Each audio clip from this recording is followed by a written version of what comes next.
Hello everybody, this is Kavita Vachrai from the team Enlighten.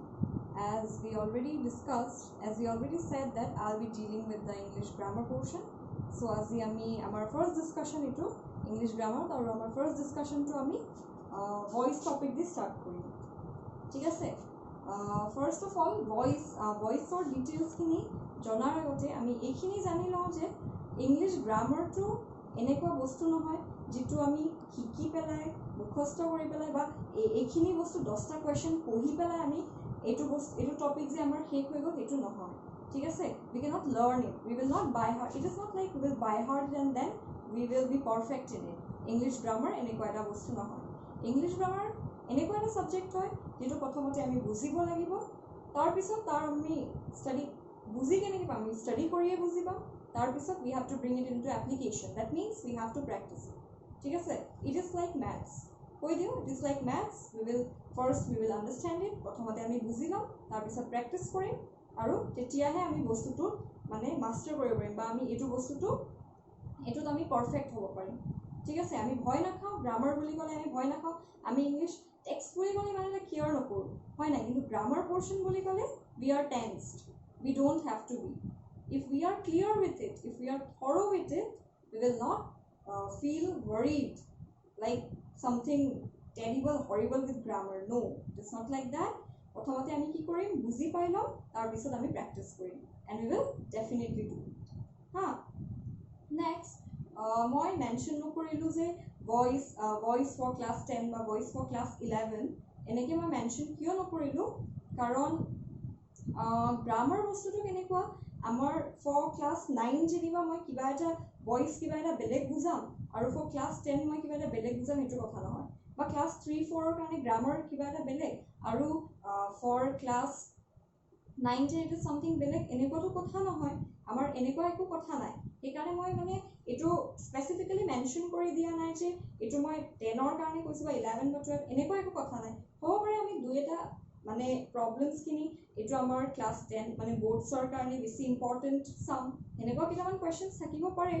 কিন্তু এইটো কথা নহয় কি আমি ভয়েস বস্তুটো ক্লাস 10 ৰ ষ্টুডেন্টেহে এইটো চাব পাৰিম, এনেকুৱা নহয়. আমি বস্তুটো ৰুটছৰ পৰাই যাম, আমি প্ৰথমতে কি হয় বস্তুটো বুজি লম, তাৰ পিছতে আমি তাৰ ডিটেইলছত যাম. So this is not like it is for class 10, 11 or something like that. Okay. Now, আমি এতিয়া টপিকটো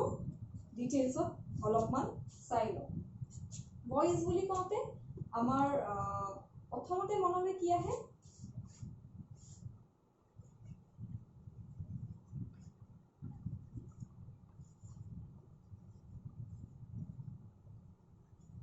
active or passive, isn't it? Why? Because they are the types of voices. মানে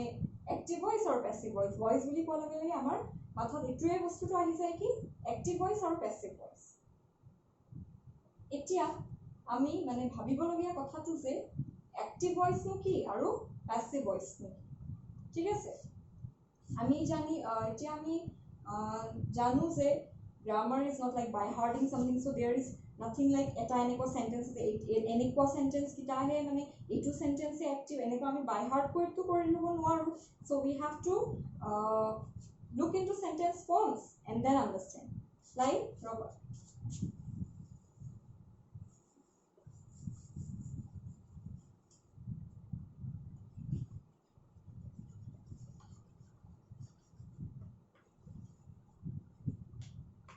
মই sentence এটা লিখিলো হা, Ram eats rice. এতিয়া আমি active আৰু passive প্ৰথমতে আমি সেইখিনি বুজিব গৈ আছো তো সেইকাৰণে মই প্ৰথমতে sentence-টো লিখি লৈছো so that we can identify which is active and which is passive. Now this is the sentence. Okay, এইটো বাদ দিয়া, প্ৰথমতে আমি কৈ লওঁ active voice কি হয় আৰু passive voice কি হয়. মই এনেই কম বস্তু মই দেখাই পেলাইও বুজাম, কিন্তু এবাৰ মই কৈ লওঁ. active voice-ত কি হয়, active voice-ত মন কৰিবলগীয়া কথা এইটো যে সাবজেক্টে বা মানে সেন্টেন্সত যেটো সাবজেক্ট হয়, সাবজেক্টে যেটো বস্তু সেন্টেন্সত যেটো বস্তু কোৱা হৈছে সেইটো সাবজেক্টে অ্যাক্টিভলি পাৰফৰ্ম কৰি থাকে, এইটো হৈ গ'ল আমাৰ active voice. বা here subject is the active doer of the action. ঠিক আছে, মানে কামটো যি হয় মানে অ্যাকশন যেটো সেন্টেন্সত কৈ মানে কোৱা হৈ যায় সেইটো মানে সাবজেক্টে অ্যাক্টিভলি পাৰফৰ্ম কৰি থাকে. হেতুকে আমি এক্টিভ ভয়েস বুলি কম মানে নামৰ পৰা আমি গম পাই যাম যে এক্টিভলি সাবজেক্টে বা সাবজেক্টৰ যেটো বস্তু দিয়া আছে হেতু মানুহে বা বস্তুটোৱে কামটো যেতিয়া এক্টিভলি হৈ আছে হেতুৱে হ'ল আমাৰ এক্টিভ ভয়েস মই ইয়াত এক্টিভ ভয়েস মানে এক্টিভ সেন্টেন্স এটা লিখিছো দেই Ram eats rice here Ram is the subject and we know eats is the verb now we know what is a verb action words or verbs মানে কিবা এটা কাম কৰি থকা বুজাব লাগে তো ইটছে আমাৰ ইয়াত মানে খাই থকা বুজাইছে মানে কাম এটা হৈ থকা অ্যাকশন এটা হৈ থকা বুজাইছে নহয় জানো এই কাৰণে ইটছ আমাৰ verb আৰু ৰাইস হ'ল object why is rice object because verb টোৱে কি কৰিছে verbৰ লগত আমাৰ মানে verbৰ description টো আমাৰ ইয়াত আছে কি খাইছে ৰামে কি খাইছে ভাত খাইছে so this is our object ঠিক আছে so here we were talking about active voice okay let's not forget our main thing that is active voice we're talking about active voice actively the subject is the doer of the action here what is the action eats is the action active Ram is eating rice একো বেলেগ কথা আমি একো কোৱা নাই ৰামে ভাত খাইছে that means ৰামে actively কামটো কৰিছে আৰু কামটো কি হয় ভাত খোৱা right এটো হৈ গ'ল আমাৰ active voice এতিয়া আমি গম পাই গলো active voice কি হয় so now we will look into the other type of the voice মানে next to কি আছিলে passive voice এতিয়া যেনেকৈ আমি কলো কি active নামৰ পৰা আমি গম পাই আছো কি হৈ আছে actively subject এ কামটো কৰি আছে তেনেকৈ আমি the word passive also means that not active inactively কিবা এটা হৈ আছে হা তো ইয়াতে যদি মই কওঁ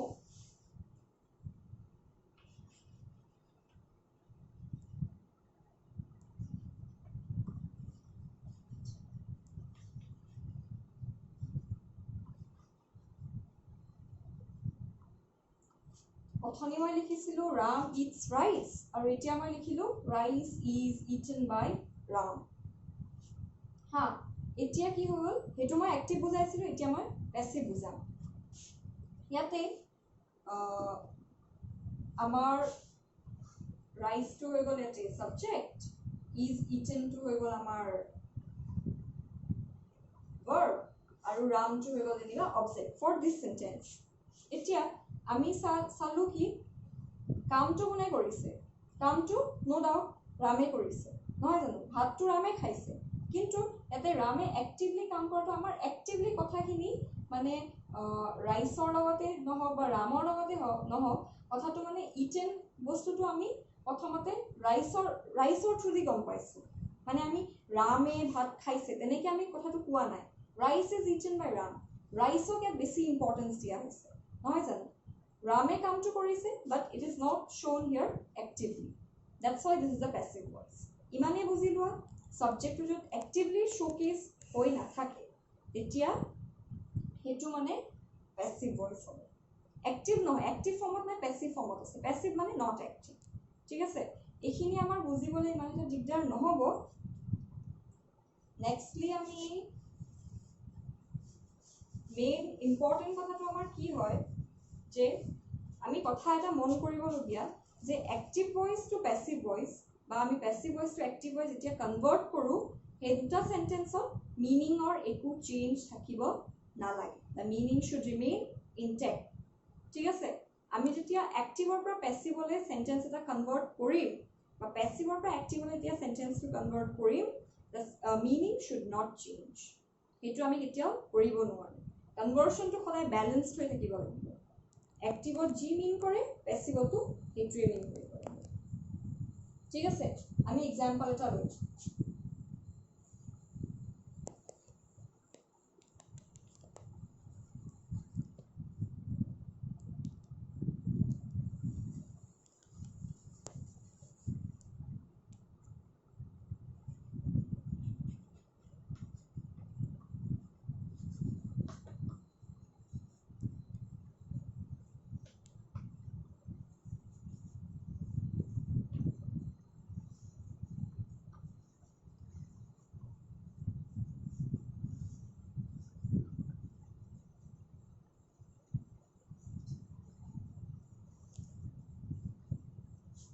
ঠিক আছে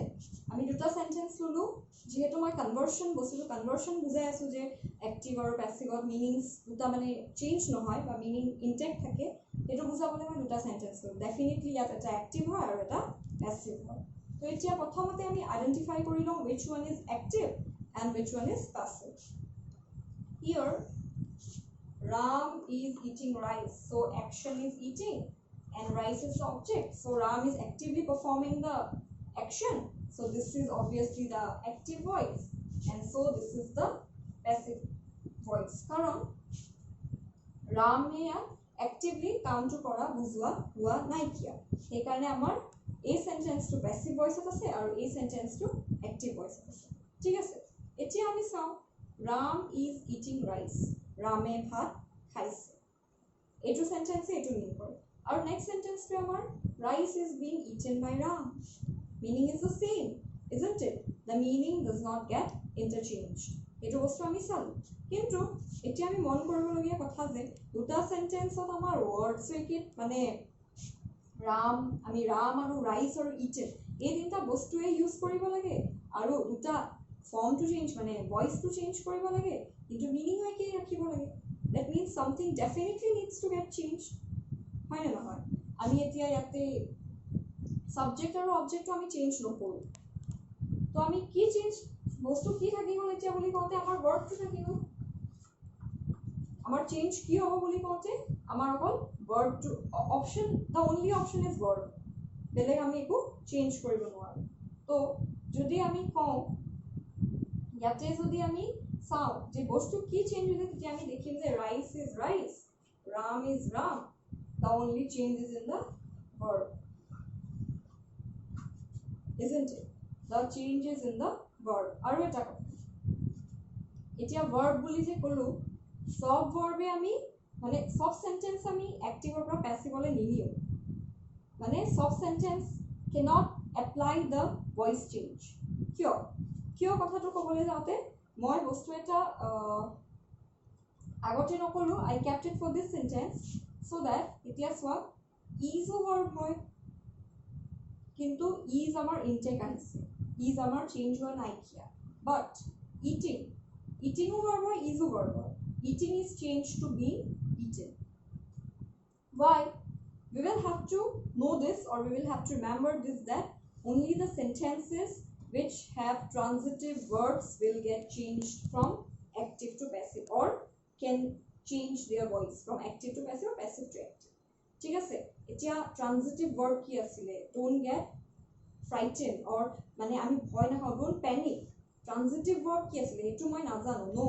transitive verb is very simple transitive verbs means the verb which have an object with them okay আৰু এনেকুৱা verb or action words and even transitive verbs are action words but the verbs turn transitive in sentences মানে কি হৈ যায় eating এনেও verb আছিলে transitive verb হয় এনে verb হয় কিন্তু transitive verb only for this sentence ইয়াত rice আছে অকল হেই কাৰণেহে এটো transitive হয় ঠিক আছে এতিয়া Ram is eating অকল হেতুটো সেন্টেন্স হৈ যাব মানে Ram is eating বুলি ক'লেও সেন্টেন্স এটা হৈ যাব যদি আমি এটো পার্ট লিখো কিন্তু তাতে eating verb-টোৰ কোনো অবজেক্ট নাথাকে এই কাৰণে eating টো তেতিয়া transitive verb নহল হেতেন just because we have rice here we have an object here with eating that's why this becomes a transitive verb so we change the voice or we do voice change only in those sentences which have a transitive verb in them মানে যোনখিনি সেন্টেন্সত transitive verb include হৈ আছে সেইখিনি সেন্টেন্সতে আমি voice change to কৰিবলৈ পাম ঠিক আছে এতিয়া যদি আমি কওঁ Ram is a boy ha if we say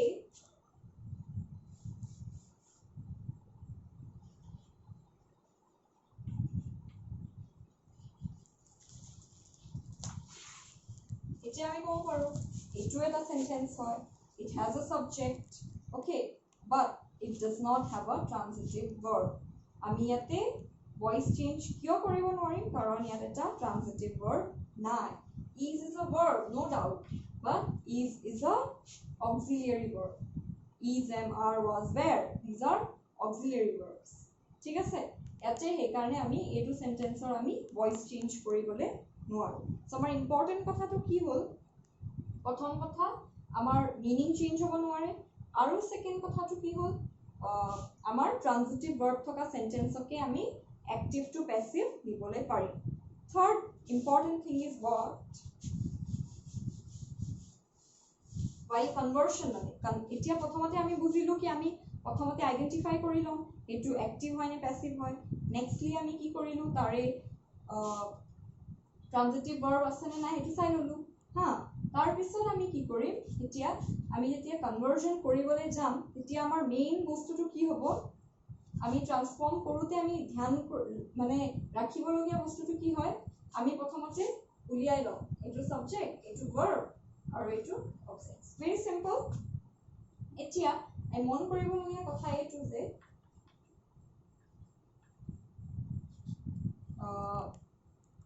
যেতিয়া আমি এক্টিভৰ পৰা পেছিভলৈ নিওঁ তেতিয়া এক্টিভ ভইচত থকা বা এইটো চেণ্টেন্সত থকা ছাবজেক্টটো গৈ পেলাই আমাৰ ইয়াত অবজেক্ট হৈ পৰে the only difference is that okay আৰু ইয়াৰ যোনটো অবজেক্ট আছিলে মানে the object in the active voice becomes the subject in the passive voice main কথাটো কনভাৰ্জনত মন কৰিবলগীয়া কথাটো ইমান প্ৰথমতে আইডেণ্টিফিকেশ্যন শিকিলোঁ তাৰপিছত ট্ৰানজিটিভ ভাৰ্বটো বাছি উলিয়াম আৰু তাৰপিছত ছাবজেক্টটো এক্টিভৰ ছাবজেক্টটো পেছিভৰ অবজেক্ট বনাম আৰু এক্টিভৰ অবজেক্টটো পেছিভৰ ছাবজেক্ট বনাম অনলি দিছ মাচ ভইচ হৈ গ'ল আমি ক'বলৈ গ'লে ভইচ ইমানেই এতিয়া কথাটো কি হ'ল এনেটো ভইচ আমাৰ ইয়াতে শেষ ৰুলছ ইমানেই আমি এইখিনি জানিলে ভইচ মানে বুজি পাই গ'লো ঠিক আছে কিন্তু এতিয়া আমি এইটো মনত ৰাখিব লাগিব যে ভইচ চেঞ্জ কৰোঁতে মিনিং চেঞ্জ নকৰোঁ যিহেতু তাতে মানে কিছুমান কথা আহি যায় এইটো টেন্সৰ লগত কথাবিলাক আহি গ'ল আগৰ চেণ্টেন্সত ইটছ আছিলে Ram eats rice rice is eaten হৈ গ'ল ইয়াত আছিলে ৰাম ইজ ইটিং ৰাইচ ইয়াত ৰাইচ ইজ বিং ইটেন হৈ গ'ল ডেট মিনছ কি টেন্সৰ লগত কথাটো অলপমান মানে বেলেগ হৈ যায় ঠিক আছে আমাৰ মানে এক্টিভৰ যিটো টেন্স হয় সেইটোৱে পেছিভৰ টেন্সটো মানে সেইটোৱে মানে পেছিভত কি টেন্স হ'ব সেইটোৱে ইমপ্লাই কৰিব সেইকাৰণে কথাটো অলপমান বেলেগ মানে বেলেগ হৈ যায় কিন্তু বস্তুটো আমাৰ একেই যে অবজেক্টটো আহি ইয়াত ছাবজেক্ট হৈ পৰে ইয়াৰ ছাবজেক্টটো গৈ পেলাই ইয়াৰ অবজেক্ট হৈ পৰে ঠিক আছে তো নেক্সট আমি এই টেন্সৰ কথাখিনি ধুনীয়াকৈ কাৰণ আমাৰ চাই লোৱা তিনিটা টেন্স হয় জানো পাষ্ট প্ৰেজেণ্ট ফিউচাৰ চ' আমি যদি ক'বলৈ যাওঁ আমাৰ পাষ্টৰ তলত তিনিটা আছে যেনিবা প্ৰেজেণ্টৰ তলত চাৰিটা we have 12 tenses in total so এই 12টাৰ কাৰণে আমাৰ ৰুলছখিনি বেলেগ ঠিক আছে we have different rules for all of them but that does not mean that this is the basic rule for everything অকল ৰুলছখিনি ক'ত খাটিব বুলি কওঁতে অকল ভাৰ্বৰ কেছত only in the case of verbs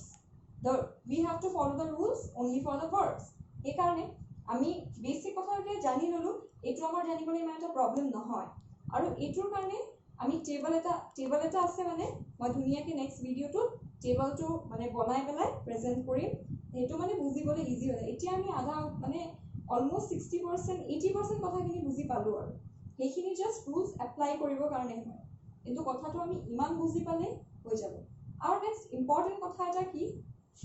আমাৰ চেণ্টেন্স অলপমান এইটো ভইচ চেঞ্জ কৰোঁতে আমি চেণ্টেন্সৰ কথাও মানে জানিব লাগিব আমি এইটো যি চালোঁ এইটো আমাৰ এছৰ্টিভ চেণ্টেন্সৰ কেছত এতিয়া আমি চেণ্টেন্স টাইপছ অলপমান ৰিকল কৰি লওঁ ঠিক আছে assertive sentence interrogative sentences imperative sentences exclamatory sentences optative সেইটো আমি ইম্পেৰেটিভৰ কেছতে মানে ইম্পেৰেটিভতে লৈ লওঁ কিন্তু আজিকালি সেইটোকো টাইপ অফ চেণ্টেন্স এটাত ক্লাছিফাই কৰা হৈছে এইখিনি আমি নাভাবোঁ আমি ভইচ চেঞ্জৰ কথা ভাবোঁতে আমি অকল তিনিটা টেন্সৰ কথা মেইনলি ভাবিব লাগিব তিনিটা চেণ্টেন্সৰ কথা মেইনলি ভাবিম এটা হ'ল এছৰ্টিভ চেণ্টেন্স নেক্সটটো হ'ল ইণ্টাৰোগেটিভ তাৰপিছত ইম্পেৰেটিভ ঠিক আছে আমাৰ এতিয়া এছৰ্টিভ চেণ্টেন্স মানে কি আছিলে ভেৰি চিম্পল এছৰ্টিভক আমি ডিক্লেৰেটিভ চেণ্টেন্সো ক'ব পাৰোঁ that means it makes a declaration মানে ষ্টেটমেণ্ট এটা আৰু Ram eats rice, Ram is eating rice. Okay, the sun rises in the east. A sort of statement. That means starts with a capital letter, ends with a full stop, and these are known as assertive sentences. Eta hoy gol assertive sentence. Next hoy gol interrogative sentence. Etu aru easy, ends with an interrogation mark. Now we know what is an interrogation mark. Placed behind question. Question eta khudi bela ami interrogative mark eta use koru. Interrogation mark use koru yak ami question mark buliu kau. So ami buzi pai golo interrogative sentences mane jetu sentence e question khode. নহয় জানো? তাৰ পিছত আছে আমাৰ imperative sentences. Imperative sentence আমাৰ order, request, command, ঠিক আছে, এইখিনি বুজায়। তো হেতু আহি গল আমাৰ imperative sentences। আমাৰ বস্তু যিয়ে sentence নহওক কিয়, যিয়ে tense নহওক কিয়, আমাৰ meaning দুটা same থাকিব আৰু এইটোৰ object আহি ইয়াৰ subject হৈ যাব। বাৰে বাৰে এইটো কথা মই repeat কৰি আছো because this is the basic thing. This is the basic and the only thing that we need to know while doing the tenses. Okay, so মই video to বহুত বেছি খুব বেছি এটা lengthy বনাব বিচৰা নাই কাৰণ I gave you the introduction of a chapter of a topic. Okay, very important topic and very simple topic, so to say. যদি বুজি পাই গৈছে, it's very simple, isn't it? তো এতিয়া মই ভিডিওটো lengthy নবনাও কাৰণ I believe self study is quite very important. তো আজি মই যিখিনি কথা কলো এইখিনি তোমালোকে যি কোনো গ্ৰামাৰ বুকত ভয়েস যদি উলিয়াই পেলাই চোৱা তো তোমালোকে দেখিবা যে প্ৰথম সেন্টেন্স এট লিষ্ট মানে ইন্ট্ৰোডাকশন খিনি এইখিনিয়ে কথা থাকিব আৰু যদি মই কোৱা কথা শুনা পিছত তোমালোকে এবাৰ যদি যিয়ে বুক ফলো নকৰা কিয় এবাৰ যদি এইটো চাই লোৱা তোমালোকৰ বস্তুটো ক্লিয়াৰ হৈ যাব। ঠিক আছে, এইটো মানে মাইন্ডত বহি যাব, তোমালোকে বুজি পাই গলা মানে তেতিয়া হলে তোমালোকৰ কনভাৰ্সন কৰোতে একো প্ৰবলেম নোপোৱা। So in the next class we will do the conversions in details. Okay, sentence types, tense ekhini sai pelai ami conversion to mane details of jam, but I extended the video only because I wanted you to do some self study. I want you to do some self study. তোমালোকে এইটো video চালা, ইয়াৰ পিছত দুটা মান example মই দিলো, এখিনি দি পেলাই তোমালোকে বুজিলা। তাৰ পিছত তোমালোকে যাতে নিজে অলপমান ষ্টাডি কৰি পেলাই চাই লোৱা কি বস্তুটো তুমি বুজিছা নে নাই, কাৰণ যদি তুমি বুজি পাইছা তেতিয়াহে আমি আগবাঢ়ি পেলাই লাভ হ'ব। ঠিক আছে, সো এইখিনি কথা আছে। আৰু এটা কথা আছে, ঠিক আছে, এইটো কথা কৈ পেলাই আজিৰ সেশনটো ওয়াইন্ড আপ কৰি দিম। ঠিক আছে, আমি চালু যে passive ভয়েসত words like by, with, at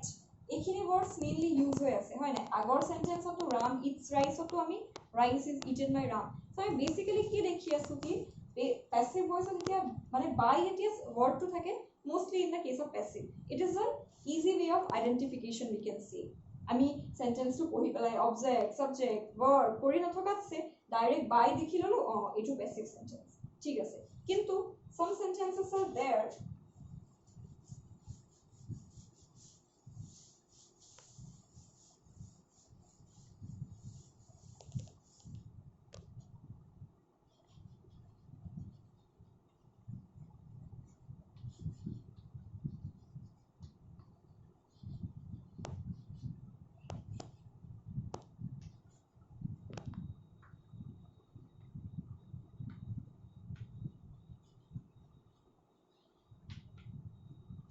এই সেন্টেন্সটো। তো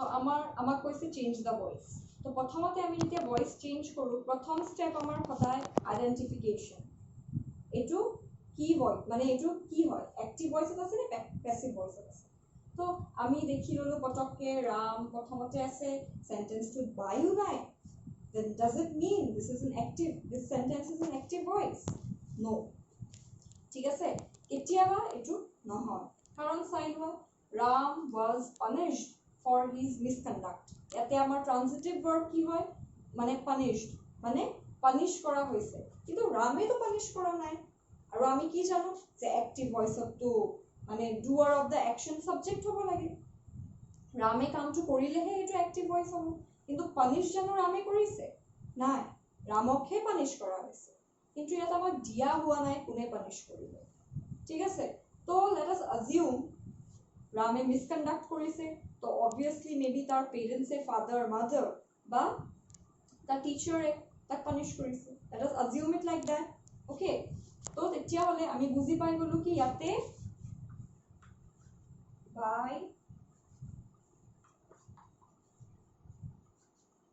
the teacher এটা আছে এটো কিন্তু লুকাই আছে আমাক সেন্টেন্সটো দিয়া হোৱা নাই কিন্তু এই বস্তুটো আমাৰ লুকাই আছে তো by যেতিয়া আমি সেন্টেন্সটো পুৰা কৰিলো by এটা আহি গল এটো সেন্টেন্সটো আমাৰ পেসিভ আছে এতিয়া আমি ইয়াক এক্টিভত